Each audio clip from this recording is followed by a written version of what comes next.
Imagine waking up one morning and realizing that the person controlling your life isn't you. It's your thoughts. Every day, your mind produces thousands of thoughts. Some motivate you, some frighten you, some remind you of the past. Others predict disasters that may never happen. And if you believe every thought that enters your mind, you eventually become a prisoner of your own thinking. The Stoics understood this thousands of years ago. They knew that the greatest battle a human being can fight is not against the world, other people, or bad luck. It is the battle for control of his own mind. Marcus Aurelius was an emperor. He commanded armies, ruled an enormous empire, and faced war, betrayal, disease, and death. Yet in his private writings, he repeatedly reminded himself of something simple. The external world does not determine the quality of your character. Your judgment does. Epictetus, who was born into slavery and later became one of Stoicism's greatest teachers, expressed the same principle even more directly. He taught that some things are within our control, while others are not. Our judgments, choices, desires, and actions belong to us. Other people's opinions, the past, unexpected events, and the behavior of the world do not. And this distinction can completely change your life. Because most people spend their mental energy trying to control things they never possessed control over in the first place. They obsess over what someone thinks of them. They replay conversations from years ago. They worry about what might happen tomorrow. They become angry because someone treated them unfairly. They compare their lives to strangers on the internet. They become anxious about outcomes that haven't happened. And slowly, without noticing it, they surrender control of their minds to everything around them. But imagine a different way of living. Imagine hearing an insult and not immediately reacting. Imagine receiving bad news and giving yourself a moment before deciding what it means. Imagine failing at something and thinking, "What can this teach me?" instead of, "Why does this always happen to me?" Imagine waking up with problems around you, but refusing to let those problems dictate the person you become. That is the beginning of Stoic discipline. The Stoics did not believe that you should eliminate emotions or become cold. They believed you should stop allowing uncontrolled impressions to become uncontrolled actions. Epictetus described the process beautifully. An event happens. Then your mind forms an impression about that event. The impression is not necessarily the truth, it is your interpretation. Someone ignores your message. The event is simple, they did not respond. But your mind immediately creates a story. They don't respect me. They're angry with me. I must have done something wrong. They're deliberately trying to hurt me. Now you are suffering not because of the unanswered message, but because of the meaning your mind attached to it. This is where your power begins. You can pause. You can say, "I don't know why they haven't responded." And suddenly, the emotional prison begins to open.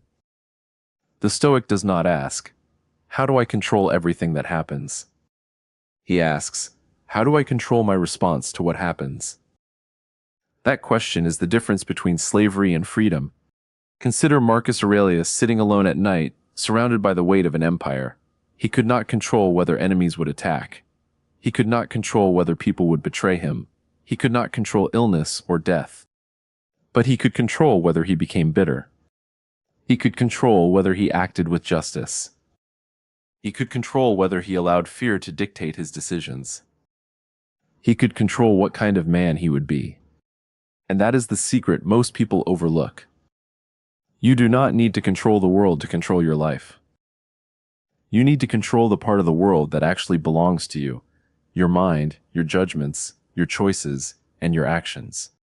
But controlling your mind does not mean forcing yourself to never think negatively. That is impossible. The goal is not to stop thoughts from appearing. The goal is to stop obeying every thought that appears. Your mind may say, "You are not good enough." You don't have to believe it. Your mind may say, "You will fail." You don't have to obey it. Your mind may say, "Everyone is ahead of you." You don't have to accept its measurement. A thought is an event inside your consciousness. It is not automatically a command. This distinction is incredibly powerful, because once you understand it, you begin to create distance between yourself and your thoughts. Instead of saying, "I am anxious," you can say, "I am experiencing anxiety." Instead of saying, I am a failure, you can say, I experienced failure. Instead of saying, my life is terrible, you can ask, what exactly is happening right now? That small pause creates freedom, and freedom lives inside that pause. Seneca understood the destructive power of anticipation. He warned that we often suffer more in imagination than in reality.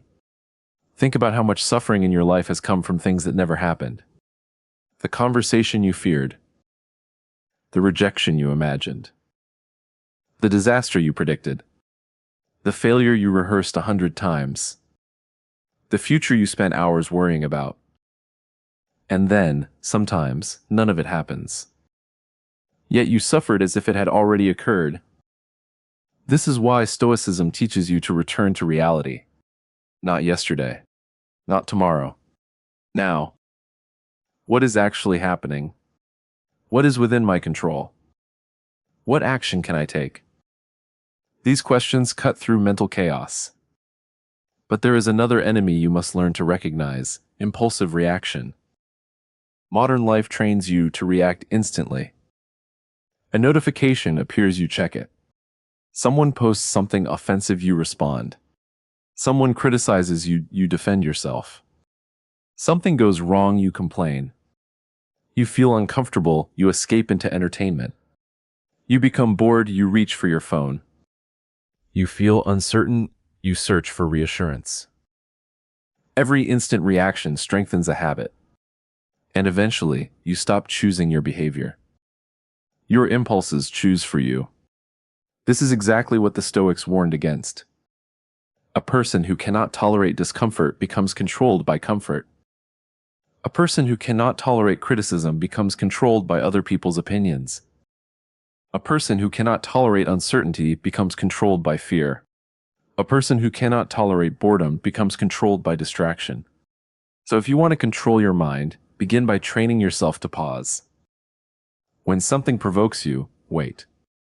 When you feel anger rising, breathe. When you want to respond immediately, ask whether responding will actually improve the situation. When your mind predicts catastrophe, ask what evidence you actually possess. When you experience failure, separate the event from your identity. And when something is outside your control, stop spending your life fighting reality. This is not weakness. It is discipline. The strongest person in the room is not necessarily the loudest.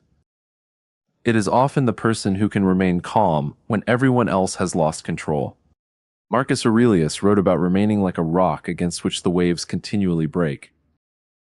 The waves keep coming. Problems keep coming. People disappoint you. Plans collapse. Money disappears. Relationships change. Your body ages. Time moves forward. You cannot stop the waves, but you can become the rock. And becoming that rock requires daily practice. Every morning, before the world fills your mind with noise, decide what deserves your attention. Ask yourself, what is within my control today? Your effort is within your control. Your discipline is within your control. Your honesty is within your control. Your attention is within your control. Your response is within your control. Your character is within your control. But the outcome, not always. You can work hard and still fail. You can love someone and still be rejected. You can prepare carefully and still encounter chaos. You can do everything correctly and still lose. The Stoic does not measure himself only by the outcome. He measures himself by whether he acted according to his principles. That is why Stoicism is not about becoming invulnerable. It is about becoming difficult to control. Difficult for fear to control. Difficult for anger to control. Difficult for approval to control. Difficult for failure to control. Difficult for pleasure to control. Difficult for the opinions of strangers to control. And eventually, difficult for circumstances to control. Think about the person you could become if you stopped giving every external event permission to dictate your internal state. Someone criticizes you. You listen. If the criticism is true, you improve. If it is false, you let it pass. Someone leaves. You grieve, but you continue. You fail. You learn. You succeed. You remain humble. You lose something. You accept reality and ask what remains. That is emotional strength. Not the absence of pain. The ability to experience pain without becoming its servant. There is a powerful lesson hidden inside this. Your mind is a tool. But a tool becomes dangerous when you forget that you are supposed to be the one holding it. If your thoughts control your decisions, your fears control your actions, and your impulses control your habits, then you are not truly living deliberately. You are reacting. And a reactive life can look busy while going nowhere. So tonight, before you sleep, take a few minutes and examine your day. Where did you lose control? What triggered you? What thought did you immediately believe? What emotion dictated your behavior? What could you have handled differently? Do not judge yourself. Observe yourself. Because self-awareness is the beginning of self-mastery. Tomorrow, when the same trigger appears, try something different. Pause. Observe. Separate the event from your interpretation. Ask what is within your control. Then choose your response. You may not feel powerful in that moment.